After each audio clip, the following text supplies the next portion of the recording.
प्रदेश कांग्रेस अध्यक्ष दीपक बैज ने press conference कर पत्रकारों से कई विषयों पर चर्चा की, जिसमें बिजली के दामों की बढ़ोतरी, नगरीय निकायों के अध्यक्षों की वित्तीय अधिकार की वापसी, आवारा पशुओं की समस्या जैसे मुद्दे शामिल थे। बैज ने कहा कि एक सप्ताह से अधिक दिनों से राज्य की स्टील इकाइयां बंद है, जिसके कारण इन इकाइयों में काम करने वाले 2 लाख से अधिक मजदूरों, ट्रांसपोर्टरों और इन उद्योगों से जुड़े अन्य लोगों के सामने रोजी रोटी का संकट आ खड़ा हुआ है। आगे उन्होंने कहा कि बिजली महंगी करना विष्णुदेव सरकार का गलत निर्णय है। प्रदेश में 2 गुना घरेलू बिजली बिल बढ़कर आ रहा है। अन्य बिजली उत्पाद राज्यों की दर में छत्तीसगढ़ में बिजली महंगी है। इसके साथ ही भाजपा सरकार के आने के बाद से प्रदेश बिजली कटौती का केंद्र बन गया है। घोषित तौर पर सरकार का दावा है कि 8% घरेलू बिजली के दाम बढ़े हैं, लेकिन हकीकत यह है कि पिछले 2 माह से सभी के घर का बिजली बिल 2 गुना आ रहा है। इसके साथ ही दीपक बैज ने गौ सत्याग्रह का ऐलान कर दिया है। आगे दीपक बैज ने प्रेस कॉन्फ्रेंस में क्या कुछ कहा, सुनिए। आदरणीय साथियों, पत्रकार साथियों, सबसे पहले बहुत बहुत धन्यवाद। 2-3 दिन का दिल्ली प्रवास था।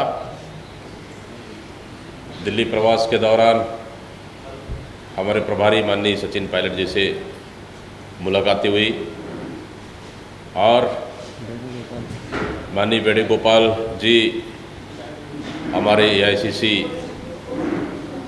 के प्रभारी महामंत्री, उनसे मुलाकात हुई और कुछ अन्य नेताओं से भी चर्चाएं हुई। छत्तीसगढ़ में आने वाले समय में नगरीय निकाय चुनाव को देखते हुए उसकी तैयारियों को लेके चर्चाएं हुई और साथ ही कि दक्षिण विधानसभा उपचुनाव को लेकर भी चर्चाएं हुई और संगठन को आने वाला समय में कैसे और मजबूती प्रदान करें, इसके लिए भी चर्चाएं हुई है। और साथ ही आज का प्रेस वार्ता में सरकार उद्योग और आम उपभोक्ताओं के बिजली के दाम वापस ले। सरकार के तुगलकी निर्णय से 2 लाख मजदूरों के सामने रोजी रोटी का संकट गहरा गया है। बिजली के दामों की लगातार बढ़ोतरी, नगरीय निकायों के अध्यक्षों के वित्तीय अधिकार की वापसी, आवारा पशुओं की समस्या, 14 अगस्त को संविधान यात्रा, विश्व आदिवासी दिवस पर आरक्षण संशोधन विधेयक पर हस्ताक्षर विषय पर आज चर्चा करेंगे। सबसे पहला, 1 सप्ताह से लगभग 10 दिन से अधिक हो गए राज्य की स्टील इकाइयां बंद है, जिसके कारण इन इकाइयों में काम करने वाले 2 लाख से अधिक मजदूरों, ट्रांसपोर्टरों और इन उद्योगों से जुड़े अन्य लोगों के सामने रोजी रोटी का संकट खड़ा हो गया है।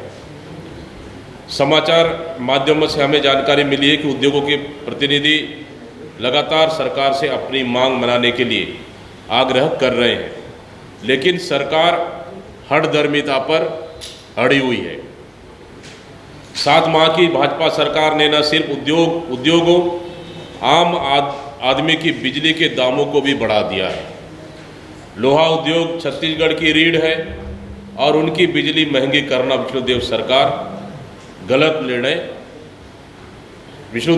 का गलत निर्णय है।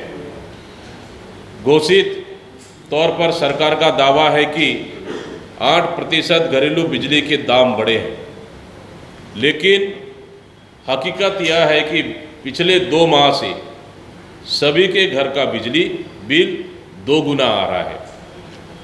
छत्तीसगढ़ जो देश के बड़े ऊर्जा उत्पादक राज्यों में से एक है, वहीं के नागरिकों और उद्योगों का महंगी बिजली खरीदने को मजबूर होना पड़ रहा है। उद्योगों की बिजली के दामों की पड़ोसी राज्यों से तुलना करें तो उड़ीसा, जो सबसे अधिक इस्पात का उत्पादन करता है, और उसके बाद छत्तीसगढ़ के बाद पश्चिम बंगाल, जिसकी बिजली दर लगभग 5 रुपये 10 पैसा से 5 रुपये 30 पैसा है। और पश्चिम बंगाल जो तीसरा सबसे बड़ा इस्पात उत्पादक राज्य है, जिसकी बिजली दर 5 रुपये है। झारखंड और जिंदल पार्क जो अन्य प्रमुख इस्पात उत्पादक क्षेत्र हैं, उनकी बिजली दर भी 5 रुपये है। छत्तीसगढ़ जो दूसरा सबसे इस्पात उत्पादक राज्य है, जहां की बिजली दर 7 रुपये 62 पैसा से 8 रुपये 50 पैसा है, जो कि सीधा सीधा 25% से अधिक बिजली की बढ़ोतरी इस सरकार ने की है। महंगी बिजली के साथ भाजपा सरकार आने के बाद जनता को पूरे 24 घंटे बिजली नहीं मिल रही है। पूरे प्रदेश में अघोषित बिजली कटौती हो रही है। 7 माह में विद्युत सरप्लस वाला छत्तीसगढ़ राज्य विद्युत कटौती का केंद्र बन गया है। कोई ऐसा दिन नहीं होता जब बिजली 2-4 घंटे के लिए बंद ना हो। रात में तो बिजली की स्थिति तो और भयानक हो जाती है, घंटों बिजली गुल हो जाती है। कांग्रेस पार्टी मांग करती है कि सरकार घरेलू एवं उद्योग कृषि के बिजली के दामों की बढ़ोतरी वापस ले। दूसरा इशू नगरीय निकायों में अध्यक्षों के वित्तीय अधिकार वापस लेना अलोकतांत्रिक। भारतीय जनता पार्टी की शाही सरकार चुने हुए जनप्रतिनिधियों के अधिकारों को हनन कर रही है। दुर्भाग्यजनक है कि लोकतांत्रिक प्रणाली से चुनकर सरकार में बैठे हुए लोग प्रजातांत्रिक तरीके से चुने हुए जनप्रतिनिधियों के अधिकारों में कटौती कर रहे हैं। कल ही सरकार की ओर से राजपत्र में अधिसूचना प्रकाशित की गई है, जिसके अनुसार अब नगरपालिका नगर पंचायतों में अध्यक्षों को चेक पर हस्ताक्षर करने के अधिकार को वापस ले लिया है। यह अधिकार अब मुख्य नगरपालिका अधिकारी को दे दिया गया है। प्रदेश के अधिकांश निकायों में कांग्रेस के अध्यक्ष चुनकर आए हैं, इसलिए दुर्भावनापूर्वक सरकार ने यह निर्णय लिया है। कांग्रेस की सरकार ने जनप्रतिनिधियों को अधिकार संपन्न बनाने उनको वित्तीय अधिकार दिया था, लेकिन भाजपा सरकार ने इसे वापस ले लिया। कांग्रेस मांग करती है कि इस अधिसूचना को रद्द किया जाए, हम जनप्रतिनिधियों के वित्तीय अधिकार को बहाल किया जाए। जिस तरह से वित्तीय अधिकार को समाप्त करना, मैं समझता हूं कि भारतीय जनता पार्टी की सरकार का आने वाला नगरीय निकाय चुनाव में मानसिक रूप से हार मानना है, जो इस तरह के हथकंडे अपना रही है। तीसरा एजेंडा 16 अगस्त को प्रदेश के सभी जिलों एवं ब्लॉकों में होगा गौ सत्याग्रह। प्रदेश भर में हो रही गायों की मौत तथा खुले मवेशियों के कारण सड़कों में हो रही दुर्घटनाएं, आवारा मवेशियों से खेतों की चराई पूरे प्रदेश में एक बड़ी समस्या बनकर उभरी है। छत्तीसगढ़ में भाजपा की सरकार आने के बाद से प्रदेश में गौवंश बदहाल है। पूर्ववर्ती कांग्रेस की सरकार के द्वारा संचालित गोधन न्याय योजना को बंद करके गौवंशी पशुओं को सड़क पर बेमौत मरने छोड़ दिया गया। एक तरफ जहां किसान खुली चराई से परेशान है, तो वहीं सड़कों में दुर्घटनाएं बढ़ गई है। भाजपा की सरकार में गाय भैंस के साथ जनता भी सड़कों पर बेमौत मरने मजबूर है। इस विकराल समस्या की तरफ कांग्रेस पार्टी ने, हमारे नेताओं ने, मीडिया ने भी सरकार का ध्यान अनेकों बार आकृष्ट किया है, लेकिन सरकार लापरवाह बनी हुई है। कांग्रेस पार्टी सरकार को यह चेतावनी देती है कि 15 अगस्त तक आवारा पशुओं के संबंध में सरकार कोई निराकरण करे। यदि सरकार आवारा पशुओं के निराकरण में कोई समाधान नहीं करेगी, तो 16 अगस्त को कांग्रेस गौ सत्याग्रह करेगी।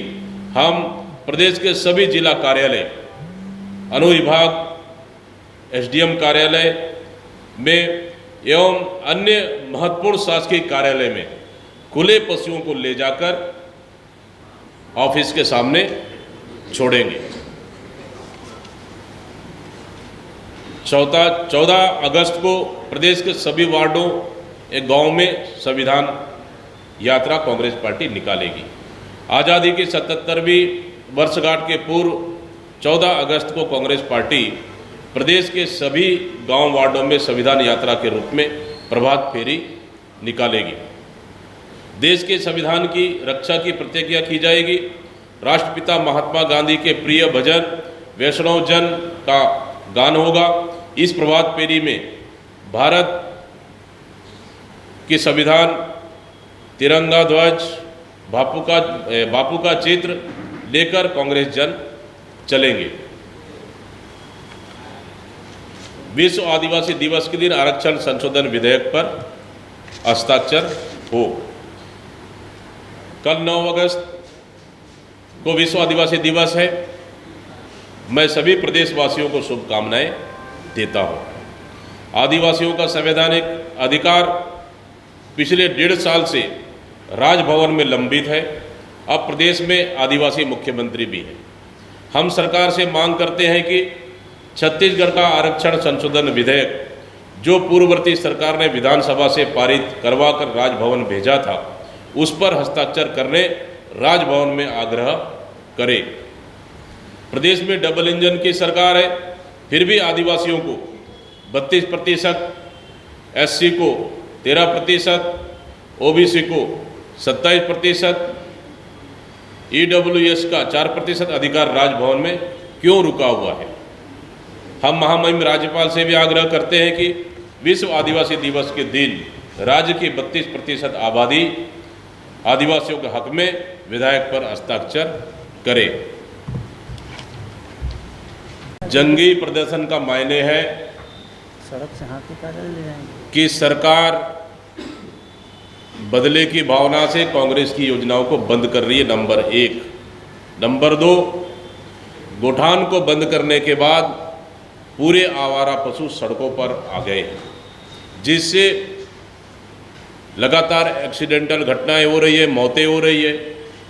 उसके बाद किसान परेशान है, जहाँ किसानों की फसलें को नुकसान हो रही है।